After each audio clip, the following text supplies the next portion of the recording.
नमस्ते प्यारे बच्चों, आप सबका एसी स्टार्टर में एक बार फिर से बहुत बहुत स्वागत है। प्यारे बच्चों, आज हम 8th क्लास का lesson number 2 part number 2 lakh की चूड़ियाँ पढ़ने जा रहे हैं। बच्चों, हम इसे बहुत ध्यान से समझेंगे और एक बात और, जब आप इस पाठ को सुनोगे तो आपको कल्पनाओं में भी रहना है, आपको उन चीज़ों की कल्पनाएं भी करनी है, तब आपको पाठ ही फटाफट याद हो जाएगा।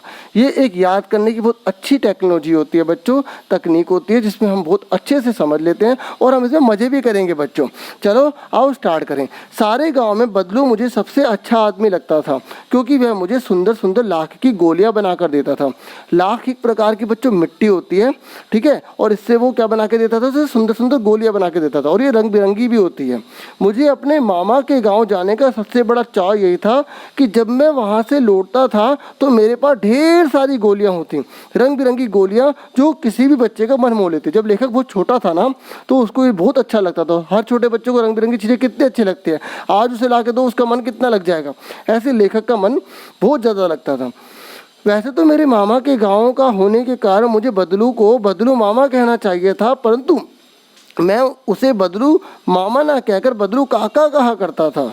अब ध्यान से समझो, ये जो बदलू है इसका मामा नहीं है, ये उसकी जो मामा है ना, उसके गांव में ये बदलू रहता है। तो अब छोटे बच्चे को क्या पता कि किसको क्या बोलना है। अगर उसके मामा का गांव है तो वो बोले, ये बोल सकता है बदलू मामा, ठीक है। लेकिन वो बदलू मामा ना कहकर बदलू काका कहता था, क्योंकि सारे के सारे गाँव के जो लोग हैं, बच्चे हैं, वो सब उसे बदलू काका कहते थे।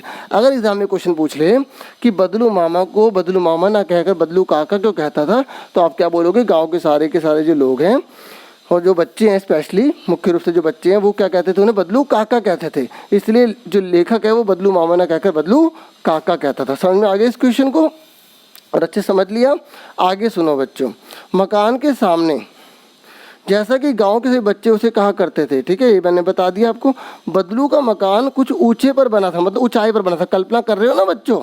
मकान के सामने बड़ा सा सहन था, एक ऊंची सी जगह बनी हुई थी, और जिसमें एक पुराने नीम का वृक्ष लगा हुआ था, और उसी के नीचे बैठकर बदलू अपने काम किया करता था। अपना काम वही लाख की चूड़ियाँ बनाता था।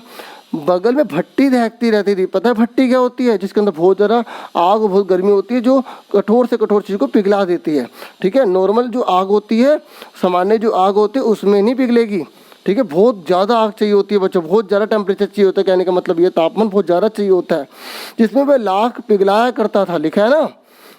सामने एक लकड़ी की चौखट पड़ी रहती थी, जिस पर लाख के मुलायम होने पर वह उसे सलाख के समान पतला करके चूड़ी का आकार दे देता था, ठीक है, चूड़ी का आकार दे देता था। समझ में आ रहा है बच्चों? इमेजिन कर रहे हो ना। पास में 4-6 विभिन्न प्रकार के बेलनुमा मुंगेरियाँ रखी रहती, जो आगे से कुछ पतली और पीछे से मोटी होती थी। सुन रहे हो? अलग अलग प्रकार की बेलनुमा मतलब सिलिंड्रिकल बनी होती थी, जिसके अंदर वो डिज़ाइन डालता था, और उसी प्रकार की आकृति की चूड़ी बन जाती थी। जैसे बड़ी चूड़ी चाहिए, छोटी चूड़ी चाहिए, है ना। इस प्रकार से आप जैसे इस पिक्चर में देख सकते हैं। देख रहे हो ना बच्चों किस प्रकार से ये, इसका कैसे है, ऊपर कैसे है, नीचे कैसे है ना। तो जिस प्रकार का साइज चाहिए उस प्रकार की वो चूड़ी उसे बनाता था। देखो कितनी बड़ी है, कितनी छोटी है ना। दिख रहा है ना बच्चों आपको? आओ बच्चों आगे समझे। कर रहे हो ना कल्पना साथ के साथ। लाख की चूड़ी का आकार देकर वह उन्हें मुंगेरियों पर चढ़ाकर गोल और चिकना बनाता, और तब एक एक कर पूरे हाथ की चूड़ी बना चुकने के पश्चात वह उन पर रंग कर देता। इसलिए तो उसको रंग बिरंगी गोलियां मिलती थी, गोल गोल, उसे बहुत मज़ा आता था। बदलू यह कार्य सदा ही एक मचिए पर बैठकर किया करता था, एक, ठीक है, जैसे चौंकी सी होती है वैसे, ठीक है, जो बहुत ही पुरानी थी। बगल में ही उसका हुक्का रखा रहता था। हुक्का पीना स्वास्थ्य के लिए हानिकारक है बच्चों, लेकिन इस कहानी में लिखा है तो हम पढ़ेंगे, जिसे वह बीच बीच में पीता रहता, ठीक है। हमें ऐसी चीज़ों का सेवन नहीं करना चाहिए, इससे हमारा जीवन खराब हो जाता है, ठीक है बच्चों।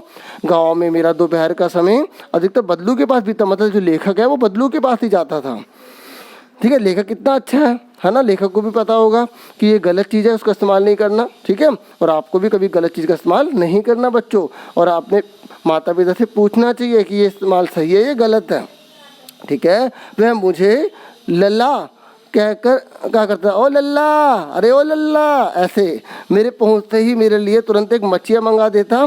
मैं घंटों बैठे बैठे उसे इस प्रकार चूड़ियाँ बनाते देखता। मतलब लेखक को बहुत मज़ा आता था चूड़ियाँ बनाते देखना। ऐसे हमें भी कई प्रकार की चीज़ें अगर कहीं बन रही हो, इंटरेस्ट आता ना, जब हम बहुत छोटे होते तो हमें बहुत अच्छा लगता था। लगभग रोज ही वह 4-6 जोड़े चूड़ियाँ बनाता। पूरा जोड़ा बना लेने पर वह उसे बेलन पर चढ़ाकर कुछ क्षण चुपचाप देखता रहता, मानो वह बेलन ना होकर किसी नववधू की कलाई हो। समझ में, जो बेलन जिसके ऊपर वो चढ़ा रहा है ना चूड़ी, ये देखो, ये जो बेलन पे चढ़ा रहा है, तो उसे ऐसे लग रहा है नव मतलब नहीं, वधू मतलब होता है दुल्हन। ऐसे लग रहा था कि वो दुल्हन के हाथ में चूड़ियाँ चढ़ा रहा हो बच्चों। ठीक है, कल्पना कर रहे हो ना, आ रहा है मजा बच्चों। बदलू मनिहार था, चूड़ियाँ बनाना उसका पैतृक पेशा था। ठीक है, जो चूड़ियाँ बनाने वाले पेशे हैं उनको मनिहार कहा गया है। वास्तव में वह बहुत ही सुंदर चूड़ियाँ बनाता था। उसकी बनाई हुई चूड़ियों की खपत में भी बहुत थी, मतलब इतनी बिकती थी, बहुत ज़्यादा बच्चों। उस गांव में तो सभी स्त्रियाँ उसकी बनाई चूड़ियाँ पहनती थी, पता है। आसपास के गांव के लोग भी उससे चूड़ियाँ ले जाते थे, परंतु वह कभी भी चूड़ियों को पैसों से बेचता ना था। सुन रहे हो, अभी तक वस्तु विनिमय का तरीका था। मतलब पता है आपको बच्चों, पैसों का मतलब समझ रहे हो। जैसे फॉर एग्जांपल, आपने ये पेंसिल है मुझसे खरीदी, मेरी शॉप है, मैंने आपसे कितने रुपए ले लिए, 5 रुपये ले लिए। ठीक है, तो ये पैसों से लेन देन हुआ।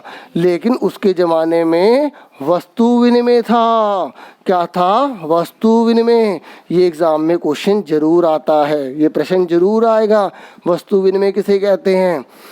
वस्तु विनिमय का मतलब होता है जब वस्तु के बदले वस्तु ली और दी जाती है। जैसे आपको पेंसिल चाहिए तो मैंने आपको पेंसिल दे दी और बदले में मैंने आपसे पेन ले लिया। ठीक है, जब एक वस्तु के बदले दूसरी वस्तु ली और दी जाती है उसे वस्तु विनिमय कहते हैं। दोबारा से सुन लो, जब पैसे के बिना कोई लेन देन होता है तो उसे वस्तु विनिमय कहते हैं। समझ में आ गई प्यारे बच्चों? वस्तु विनिमय समझ में आ गई। बहुत इंपॉर्टेंट क्वेश्चन है। आओ जाने कि बदलू क्या करता था। अब बदलू को पैसे तो मिलते नहीं थे।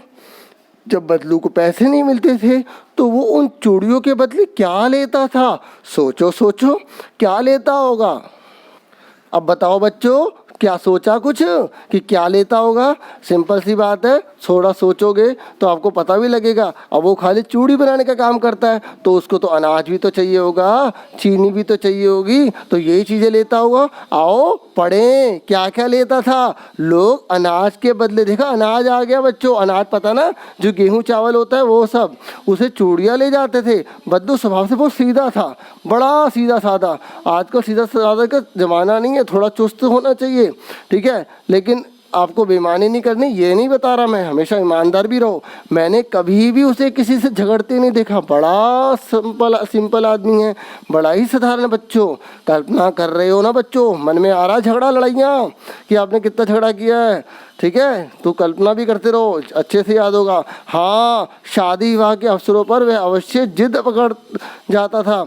मतलब शादी विवाह पर वो जिद करता था, जैसे आप करते होगे जिद, मम्मी यही लेना है, पापा यही लेना है, बापू दिला दे, बापू दिला दे। ठीक है, इस बात को भी समझ रहे हो ना, कर रहे हो ना कल्पना? आगे समझो। जीवन भर चाहे कोई उसे मुफ्त चूड़ियाँ ले जाए, परंतु विवाह के अवसर पर वह सारी कसर निकाल लेता था बच्चों। मतलब जीवन भर उसे मुफ्त ले ले, बड़ा वो मतलब तेज था ये भी, मतलब इतना भी सीधा नहीं था। समझ रहे हो ना बच्चों? मतलब जीवन भर उसे फ्री में ले जाओ, लेकिन शादी पे अगर कोई चूड़ियाँ लेता था तो सारी कसर निकाल लेता था, मतलब अच्छे चीज़ें वसूल कर लेता था। आखिर सुहाग के जोड़े का महत्व ही और होता है। शादी जो हुई है वही, उसका तो मजा ही कुछ हो रहा है, उसमें तो बनता है, वही बनता है। पूरी ज़िंदगी खर्च नहीं करा, इसमें तो खर्च करना ही पड़ेगा। मुझे याद है मेरे मामा के यहाँ किसी लड़की के विवाह पर जरा सी किसी बात पर बिगड़ गया था। मतलब लड़ाई भी करी इसने, और फिर उसको मनाने, मतलब वैसे लड़ाई नहीं करी जैसे ढिशुम ढिशुम बोले, नहीं, थोड़ा एक्टिंग कर रहा होगा, भाई मुझे तो ये ना दाम चाहिए। फिर उसको मनाने में लोहे लग गए। लोहे का मतलब बता, तो मुहावरे, बड़ी मेहनत लग गई। विवाह में इसी जोड़े का मूल्य इतना बढ़ जाता था कि उसके लिए उसकी घरवाली को सारे वस्त्र मिलते और ढेरों, पता है देखो, वस्तु विनिमय, सुन रहे हो, वस्तु विनिमय, वस्तु के बदले वस्तु, पैसे नहीं मिले, वस्त्र मिल गए, कपड़े मिल गए और अनाज मिल गया। ठीक है, उन्हीं चूड़ियों के बदले उन्हें बहुत सारा कपड़े मिलते, बहुत सारा अनाज मिलता और उसको अपने लिए पगड़ी, उसमें पगड़ी का बड़ा रिवाज है और आज भी है लेकिन कम हो गया है। और रुपए जो मिलते सो लग रहे, अरे बच्चों मजे आ गए, यहाँ तो वस्तु विनिमय नहीं हुआ, रुपए भी मिल गए। यहाँ पर तो वस्तु विनिमय हुआ लेकिन यहाँ पर वस्तु विनिमय नहीं हुआ। बच्चों आओ आगे बढ़ें। यदि संसार में बदलू को किसी बात से चिढ़ थी तो वह थी कांच की चूड़ियों से। अब पूछो क्यों भाई? अब उसकी लाख की चूड़ी है, वो लाख की बनाता है, लाख की बेचता है। भाई अगर दूसरा जना कांच का बेचेगा तो उसकी चूड़ी कैसे बिकेगी? भाई उसकी चूड़ी में तो कंपटीशन आ जाएगा और उसकी चूड़ी नहीं बिकेगी तो भाई उसको फिर वो चीज़ें कैसे मिलेगी जो दूसरे लोगों को मिलती हैं? सुन रहे हो ना बच्चों? यदि किसी भी स्त्री के हाथों में उसे कांच की चूड़ियाँ दिख जाती तो वह अंदर ही अंदर कुड़ जाता, पूरा किलस जाता और कभी कभी तो 2-4 बातें भी सुना देता। भाई उसकी चूड़ी न खरीद के दूसरे की चूड़ी खरीद रहे तो गुस्सा तो आएगा ना बच्चों। आ रहा है मजा? और थोड़ा इमेजिन कर रहे हो, कल्पना कर रहे हो? मुझसे तो वह घंटों बातें किया करता था, कभी मेरी पढ़ाई के बारे में पूछता, कभी मेरे घर के बारे में और कभी यूँ ही शहर के जीवन के बारे में। मैं उससे कहता कि शहर में सब कांच की चूड़ी पहनते हैं। वो लोग कितना किलस गया होगा। तो वह उत्तर देता, शहर की बात और है लल्ला, वहाँ तो सभी कुछ होता है, वहाँ तो औरतें अपने मर्द का हाथ पकड़कर सड़कों पर घूमती भी हैं। मतलब गांव में ऐसा नहीं है ना, तो इस तरीके से वो बोल रहा है। फिर उनकी कलाइयाँ नाजुक होती है ना, और लाख की चूड़ियाँ पहनने तो मोच ना आ जाए। ठीक है, कैसा तर्क दे रहा है? शहर की बात ही अलग है, कलाइयाँ बड़ी उनके नाजुक हैं और वो मोच आ जाएगी अगर वो लाख की चूड़ी पहनेंगे। मतलब कहने का है कि शहर वाले नहीं पहन पाएंगे लाख की चूड़ी, वो तो हमारे गांव की जो औरतें हैं, ठीक है, उनकी हाथ मजबूत हैं, वही पहन सकती हैं। मतलब ऐसे तर्क दे रहा है। कभी कभी बदलू मेरी अच्छी खासी खातिर भी करता, मतलब बड़ा दिल वाला है। और जिन दिनों उनकी गाय के दूध होता तो वह सदा मेरे लिए मलाई बचा कर रखता। और आम की फसल में तो बच्चों, आम की फसल में तो मैं रोज ही उसके यहाँ से 2-4 आम खा जाता। मतलब आम की फसल भी है प्यारे बच्चों इसके पास, ठीक है। और आम से आ गया ना मुंह में पानी। परंतु इन सब बातों के अतिरिक्त जिस कारण वह मुझे अच्छा लगता वह यह था कि लगभग रोज ही वह मेरे लिए 1-2 गोलियां बना देता। कौन सी गोलियों की बात हो रही है? लाख की चूड़ियों वाली, ठीक है, लाख की मिट्टी की। मैं बहुधा हर गर्मी की छुट्टी में अपने मामा के यहाँ चला जाता और 1-8 महीने वहाँ रहकर स्कूल खुलने के समय तक वापस आ जाता। परंतु 2-3 बार ही मैं अपने मामा के यहाँ गया होऊंगा, तभी मेरे पिता की एक दूर के शहर में बदली हो गई और एक लंबी अवधि तक मैं अपने मामा के गांव ना जा सका। ठीक है, तब लगभग 8-10 वर्षों के बाद जब मैं वहाँ गया तो इतना बड़ा हो चुका था कि लाख की गोलियों में मेरी रुचि नहीं थी। सुन रहे हो? जब बड़ी हो जाते हैं ना, बड़े हो जाते हैं तो फिर छोटी छोटी चीज़ों में इंटरेस्ट नहीं रहता। अतः गाँव में होते हुए भी कई दिनों तक मुझे बदलू का ध्यान ना आया और इस बीच मैंने देखा कि गांव में लगभग सभी स्त्रियां कांच की चूड़ियां पहनने लगी हैं। उसे बदलू का ध्यान आया नहीं, इतने साल बीत गए। जब वापस लौटा तो उसने जब गांव में फिर नोटिस करा, अरे ये क्या, गांव की औरतें भी कांच की चूड़ियां पहनने लग गई। विरले ही हाथों में मैंने लाख की चूड़ियां देखी। मतलब बहुत से कम लोग होते थे बच्चों जो लाख की चूड़ियां पहनते थे। तब एक दिन सहसा अचानक मुझे बदलू का ध्यान हो गया। बात यह हुई कि बरसात में मेरे मामा की छोटी लड़की आंगन में फिसलकर गिर पड़ी। अब उसे बदलू मामा का ध्यान कैसे आया, बदलू काका का ध्यान कैसे आया? ठीक है, मैंने आपको बता दिया ये उसके असली मामा नहीं है। ठीक है, उस गांव में रहते तो छोटे बच्चे अलग अलग तरह से नाम बुलाते हैं, तो बदलू काका या बदलू मामा कहने लगा। वैसे उन्हें बदलू काका ही कहता था। और जब बड़ा हुआ तो उसे ध्यान आया, अरे बदलू, ये तो बदलू थे जो बचपन में मैं इनके साथ जाया करता, बैठा करता था काफ़ी घंटे तक, है ना। और उसकी हाथ की कांच की चूड़ी टूटकर उसकी कलाई में घुस गई। सुन रहे हो? छोटी जो बहन थी उसकी, ठीक है, कज़न, उसने खून बहने लगा। मेरे मामा उस समय घर पर ना थे, मुझे ही उसके मरहम पट्टी करनी पड़ी। तभी सहसा मुझे बदलू का ध्यान हो गया और मैंने सोचा कि उससे मिल आऊं। आओ अब उससे मिल लेते हैं। अतः शाम को मैं घूमते घूमते उसके घर चला गया। बदलू वहीं चबूतरे पर नीम के नीचे एक खाट पर लेटा था। सुन रहे हो, खाट पर लेटा था, एक तरह से जो चारपाई होती है ना। नमस्ते बदलू काका, मैंने कहा नमस्ते भैया। उसने मेरे नमस्ते को उत्तर दिया, उठकर खाट पर बैठ गया, परंतु उसने मुझे पहचाना नहीं। देर तक मेरी ओर देखता रहा, निहारता रहा। भाई कैसे पहचाने का, बड़ा हो गया लड़का है ना। मैं हूँ जनार्दन काका, आपके पास से गोलियां बनवा कर ले जाता था। मैंने अपना परिचय दिया। बदलू फिर भी चुप रहा, मानो वे अपनी स्मृति पटल पर अतीत के चित्र उतार रहा हो। अभी भी सोच रहा है वो, अरे कौन है ये। तब वह एकदम बोला, आओ आओ लल्ला, बैठो, बहुत दिन बाद गाँव आए हो। हाँ, इधर आना ही नहीं हो सका काका, क्योंकि उसके पापा की क्या हो गई, बदली हो गई, अब गाँव कहाँ आना होगा इतना ज़्यादा। मैंने चारपाई पे बैठते हुए उत्तर दिया। ठीक है बच्चों, समझ में आ रहा है। कुछ देर फिर शांति रही। मैंने इधर उधर दृष्टि दौड़ाई, ना तो मुझे उसकी मच्छिया ही नजर आई और ना भट्टी। सुन रहे हो बच्चों, ना उसकी मच्छिया रह गई और ना ही भट्टी। आजकल काम नहीं करते काका, मैंने पूछा। नहीं लल्ला, काम तो कई साल से बंद है। मेरी बनाई हुई चूड़ियाँ कोई पूछे तब ना, मतलब कोई इसकी चूड़ियाँ नहीं खरीदता। गांव गांव में कांच का प्रचार हो गया है। वह कुछ देर चुप रहा, फिर बोला, मशीन युग है ना लल्ला। मतलब समझ रहे हो, मतलब आज का जो टाइम है वो मशीनी युग आ गया है लल्ला। ठीक है, मशीनी युग मतलब आज हर चीज़ मशीन से बन रही है। मशीनी युग का मतलब समझ गए कि हर काम जब मशीन से होने लग जाता है, खेत भी मशीन से जोते जाते हैं, और फिर भी जो सुंदरता कांच की चूड़ियों में होती है, लाख में वह कहाँ संभव है। और सबसे बड़ी बात पता है उसका काम क्यों बंद हो गया बच्चों, क्योंकि कांच की जो चूड़ियाँ उसमें बड़ी सुंदरता है, लेकिन लाख की चूड़ी में इतनी सुंदरता नहीं है, और बेचारे का काम बंद हो गया। लेकिन कांच बड़ा खतरनाक होता है, बड़ी जल्दी टूट जाता है। मैंने कहा नाजुक तो फिर होता ही है लल्ला। कहते कहते उसे खांसी आ गई और वह देर तक खांसता रहा, ऐसे करता रहा होगा। मुझे लगा उसे दमा है। दमा मतलब सांस की एक बीमारी होती है बच्चों। अवस्था के साथ उसका शरीर ढल चुका था, बूढ़ा हो गया ना बच्चों। उसके हाथों पर और माथे पर नसें उभर आई, सारी नसें उसकी दिखाई दे रही थी माथे पर। कल्पना कर रहे हो ना बच्चों, जैसे कैसे उसने मेरी शंका भाप ली और बोला, दमा नहीं है मुझे, फसली खांसी है, यही महीने 2 महीने से आ रही है, 10-15 दिन में ठीक हो जाएगी। सुन रहे हो बच्चों, बेचारे की हालत इतनी खराब है, इलाज भी नहीं करा पा रहा, बहुत गरीबी आ गई है बच्चों इसको।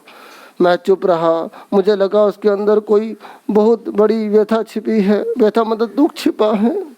मैं देर तक सोचता रहा कि इस मशीनी युग में कितने हाथ कट दिए, कितने हाथ काट दिए। मेरे इस ये क्वेश्चन एग्जाम में जरूर आएगा कि लेखक ने ऐसा क्यों कहा, मशीनी युग ने कितने हाथ काट दिए। तो आप लिखोगे मशीन युग आ जाने से बहुत से जो लोगों के जो साधारण काम थे, जो जिन्हें लोग हाथों से किया करते थे, वो लोगों के काम बंद हो गए, जिसकी वजह से वो लोग बेरोजगार हो गए, उनके काम धंधे नहीं रहे, उन्हें गरीबी में जीवन यापन करना पड़ रहा है। इसी के कारण लेखक ने कहा कि मशीनी युग ने कितने लोगों के हाथ काट दिए। समझ में आ गया, ये क्वेश्चन बहुत इंपॉर्टेंट है, जरूर आएगा। कुछ देर फिर शांति रही जो मुझे अच्छी नहीं लगी, बड़ा बुरा हाल है ना बेचारे का। आम की फसल अब कैसी है काका। कुछ देर पश्चात मैंने बात का विषय बदल दिया। अच्छी है लल्ला, बहुत अच्छी है, उसने लह कर उत्तर दिया। अंदर अपनी बेटी को आवाज दी, अरे रज्जो, लल्ला के लिए आम तो ले आ। फिर मेरी ओर मुखातिब होकर बोला, माफ करना लल्ला, तुम्हें आम खिलाना भूल गया था। नहीं नहीं काका, आम तो इस साल बहुत खाए हैं। नहीं नहीं काका, आम तो इस साल बहुत खाए हैं। वाह वाह, बिना आम खिलाए कैसे जाने दूंगा तुमको। अरे आम तो खा के जाइए लल्ला, ऐसे कह रहा है। मैं चुप हो गया। मुझे वे दिन याद हो आए जब वह मेरे लिए मलाई बचा कर रखता था, इतना प्यार करता था लल्ला से। गाय तो अच्छी है ना काका। फिर मुझे याद आया गाय भी थी। मैंने पूछा, गाय कहाँ है लल्ला, 2 साल हुए बेच दी, कहाँ से खिलाता, इतनी गरीबी आ गई है, गाय को कहाँ से खिलाता बच्चों, है ना, कहाँ से खाना खिलाता उनको, कहाँ से उसको चारा डालता। इतने में रज्जो उसकी बेटी अंदर से एक डलिया में ढेर से आम ले आई बच्चों। यह तो बहुत है काका, इतना कहाँ से खा पाऊंगा। मैंने कहा, वाह वाह, वह हंस पड़ा, शहरी ठहरे ना, मैं तुम्हारी उम्र का था तो उसके चौगने आम एक बखत में खा जाता था, इतने आम खा लेता था।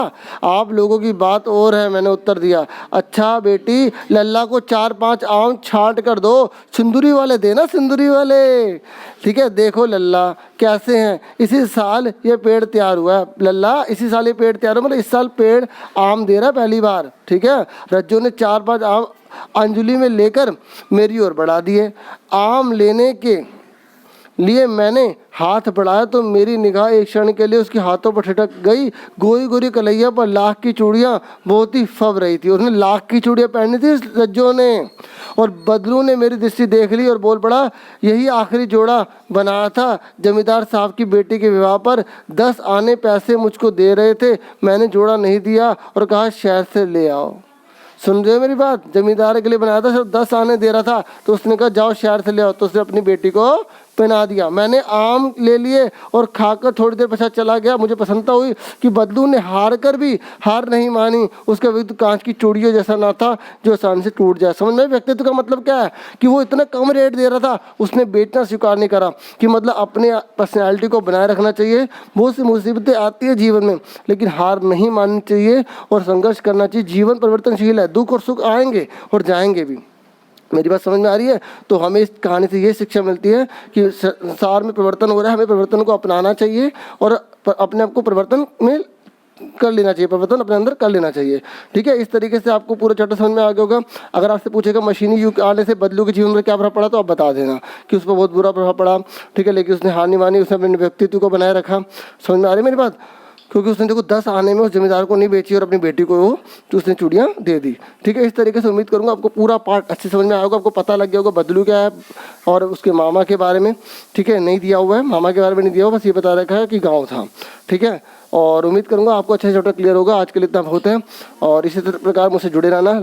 लाइक, सब्सक्राइब और शेयर जरूर करना प्यारे बच्चों। ठीक है, और आज के लिए इतना बहुत है। Thank you for watching. Thank you once again.